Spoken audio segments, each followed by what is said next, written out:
आज हमारा एपिसोड 5 है और आज हम जो डिस्कस करेंगे वो purchase return, sales return, trade receivable, trade payable, goods, cost and vouchers. ये सारी अकाउंटिंग टर्म्स को हम डिस्कस करने वाले हैं, है ना। इन सब अकाउंटिंग टर्म्स को आपको लर्न करने की कभी भी नीड नहीं है, सिर्फ इनका मीनिंग आपको पता होना चाहिए। तो आइए जरा हम इसका मीनिंग देखते हैं। हमारा 11th नंबर का जो अकाउंटिंग बेसिक अकाउंटिंग टर्म है वो है परचेजेस। देखिए, बेसिकली आप परचेज का मीन समझते हैं कि बाय करना, ठीक है। परचेज मीन्स बाय करना, बट जब हम अकाउंटिंग पढ़ रहे हैं, अकाउंटेंसी पढ़ रहे हैं, तो अकाउंटेंसी में परचेजेस का मतलब गुड्स बाय करने से है। जब हम कभी गुड्स बाय करते हैं तो उसे हम लोग परचेज कहते हैं, ठीक है जी। ये बात समझ आती है। यहाँ लिखा है it means of procurement of goods on credit और cash. Procurement means what? Procurement means if you are a trader और आप किसी से, कोई मैन्युफैक्चरर है, वहां से फिनिश गुड्स बाय करते हैं और उन्हें आगे फर्दर रीसेल करते हैं प्रॉफिट पे, तो आप उन गुड्स को प्रोक्यूर कर रहे हैं। जब आप उन्हें मैन्युफैक्चरर से आप अपने पास बाय कर रहे हैं तो उसे प्रोक्योरमेंट कहा जाता है।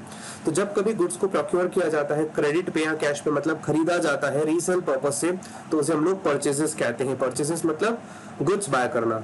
Goods are purchase for resale और for producing the finish goods. या तो आप उस गुड्स को परचेज कर रहे हैं रीसेल करने के लिए, और अगर आप मैन्युफैक्चरर हैं तो आप किसी से रॉ मटेरियल बाय कर रहे हैं उसे फर्दर प्रोसेस करने के लिए।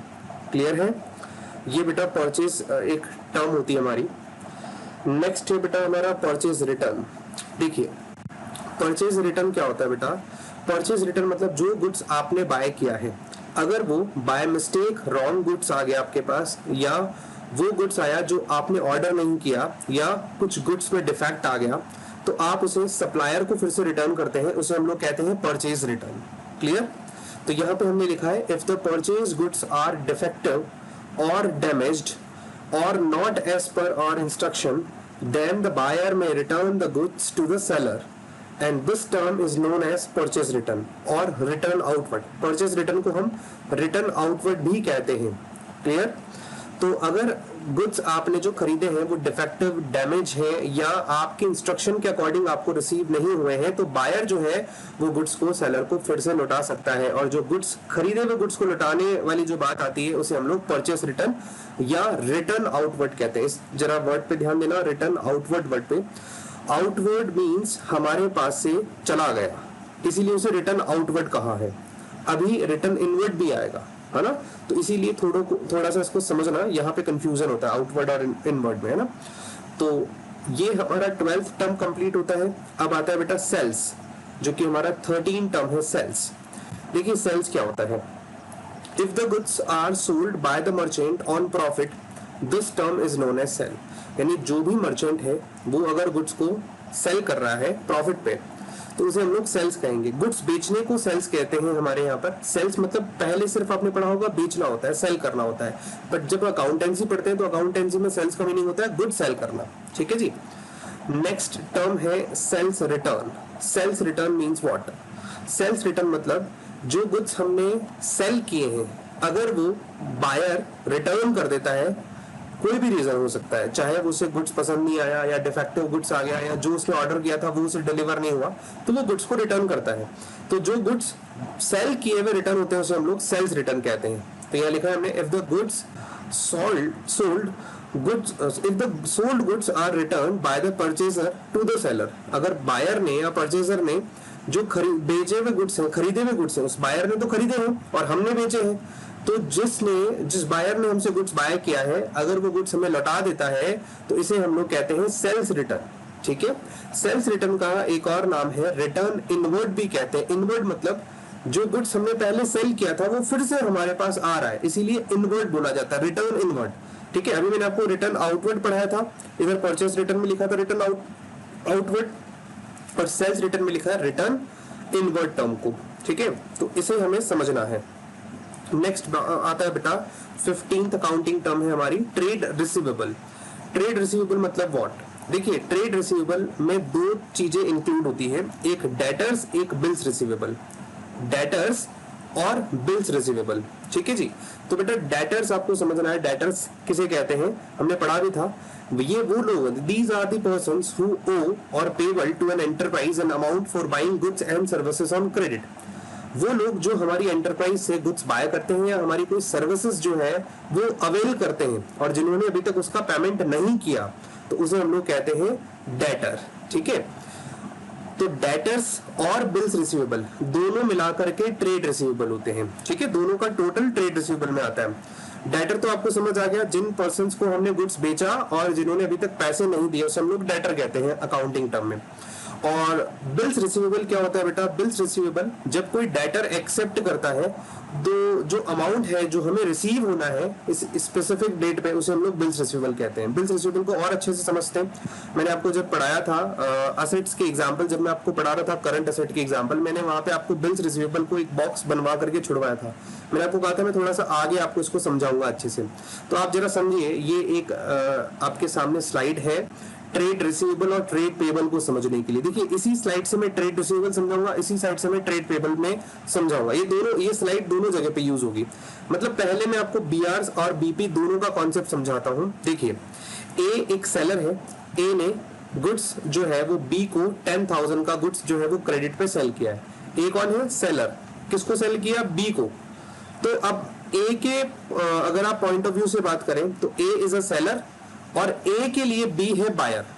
ए के लिए मतलब ए की, अगर मान लो मैं ए हूं और मैंने गुड्स बेचा है बी को, तो मेरे लिए मैं तो सेलर हुआ, ए मतलब मैं सेलर, और बी बायर है मेरे लिए, उसने मुझसे गुड्स बाय किया है। ठीक है, अब सेलर सिक्योरिटी चाहता है बी से कि वो अपना पैसा जो है वो ड्यू है वो टाइम पर पे करे। ठीक है, तो A wants security from B that he will pay his due on time. That's why A drew a bill. A एक बिल लिखता है ना, क्योंकि उसे सिक्योरिटी चाहिए, B से टाइम पे पैसा मिलेगा इसका, उसे उसके पास कुछ प्रूफ होना चाहिए। इसकी सिक्योरिटी के लिए वो एक बिल ड्रॉ करता है। जो बिल होता है वो A B को बेचता है, B को भेजता है एक्सेप्ट करने के लिए। मतलब उस बिल में क्या होता है, एक मैंने बताया था गवर्नमेंट पेपर होता है, उस पर जो है वो साइन करता है, उस पर पूरे A लिखता है अपने पॉइंट, A लिखता है मैं डैश यानी बी के लिए लिखता है वो। तो आई बी प्रॉमिस टू पे अ सम ऑफ रुपी से सपोज 10,000 है ना टू दी ए ऑन 31 मार्च 2022। तो ये ऐसे करके एक पूरा जो है वो लिखा होता है, उसमें मेंशन होता है कि ए लिखता है बी के पॉइंट ऑफ व्यू से कि बी टाइम पर पैसा देगा ए को। इसके लिए वो फिर उस बिल को लिख करके बी के पास साइनिंग के लिए भेजता है। बी उसे एक्सेप्ट करता है यानी साइन मारता है, उस पर साइन करता है अपना और वापस ए को लौटा देता है। तो जैसे ही वो ए को लौटाता है बेटा, तो ए के पास वो बिल हो जाता है बिल्स रिसीवेबल। ठीक है, और बी के लिए वही बिल कहलाता है बिल्स पेबल। आगे बात समझ में बिल्स रिसीवेबल और बिल्स पेबल की। तो जो मैंने आपको बताया अभी, ट्रेड रिसीवेबल में दो आइटम्स होते हैं, दो टर्म्स होती है, डेटर्स एंड बिल्स रिसीवेबल का सम टोटल।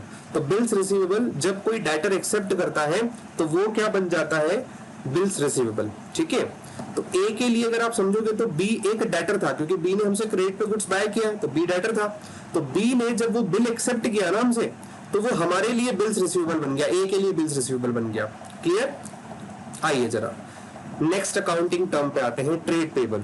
अगर यहां तक कोई डाउट हो बेटा, 15th अकाउंटिंग टर्म तक अगर आपको डाउट हो तो पहले आप क्लियर कर लीजिए।